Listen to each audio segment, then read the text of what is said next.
Hello दोस्तों, मैं चंद्रभान चंद्र blog में स्वागत करता हूं। और दोस्तों आज देखिए 8 तारीख है। कल मैं आया हुआ था पुरी।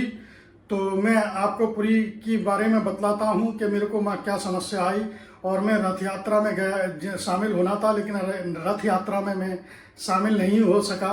उसका मैं आपको रीज़न और कारण बतलाता हूँ मेरे साथ क्या क्या समस्या पैदा हुई। पहली बात तो ये है कि मैं सोलो ट्रेवलर हूँ। तो सिंगल निकला था घर से। तो जब पुरी स्टेशन, मेरा घर से सोचना था कि मैं अपना जो लगेज है वेटिंग रूम में रख दूंगा और वहाँ फ्रेश वगैरह होकर के एक कैमरा लेकर के निकल जाऊंगा और रथ यात्रा में शामिल हो जाऊंगा। लेकिन ऐसा वहाँ कुछ नहीं हुआ। भीड़ इतनी अधिक थी कि जहाँ भी मैं गया वहाँ रूम जो थे, कोई 5,000 मांग रहा है, कोई 8,000 मांग रहा है, इस तरह से पैसे मांग रहे थे। तो दोस्तों, और कोई ऐसी व्यवस्था नहीं थी वहाँ। तो इतना मेरा बजट नहीं था 5,000 का रूम लेने की।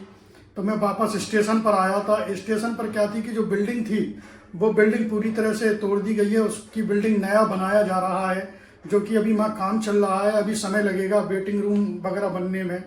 जहाँ बीच है, बीच पर भी गया था, वहाँ सारे होटल पूरे पैक्ड थे। कहीं भी किसी भी होटल में जगह नहीं थी।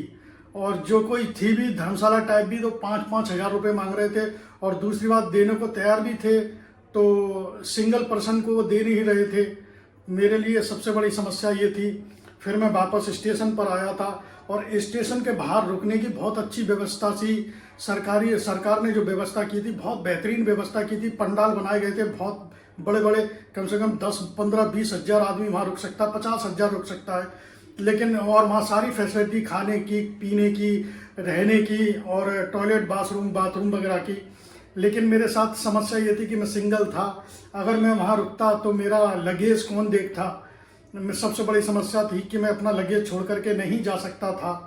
तो दोस्तों, इसलिए मैंने अपनी जो रथ यात्रा है वहाँ कैंसिल की। और वापस मैं फिर वहाँ से भुवनेश्वर, वहाँ से 60-62 किलोमीटर दूर उड़ीसा की राजधानी भुवनेश्वर आया। वहाँ पर मैंने फिर रूम लिया। वहाँ बहुत सस्ता रूम था। तो इसलिए फिर मैंने रथ यात्रा का प्रोग्राम अपना कैंसिल किया। तो दोस्तों, आने वाले समय में जो भी आना चाहता है मेले के टाइम पर, रथ यात्रा के समय पर, तो जो मैंने आपको जानकारी दी, ये तो परेशानी थी। अगर आप फैमिली आते हैं तो फैमिली के साथ कोई दिक्कत नहीं है। अगर हम 2 जने भी होते कोई दिक्कत नहीं है। एक हमारे पास लगेज के पास बैठा रहता और दूसरा अपने फ्रेश वगैरह, नहाने वगैरह होने चले जाता।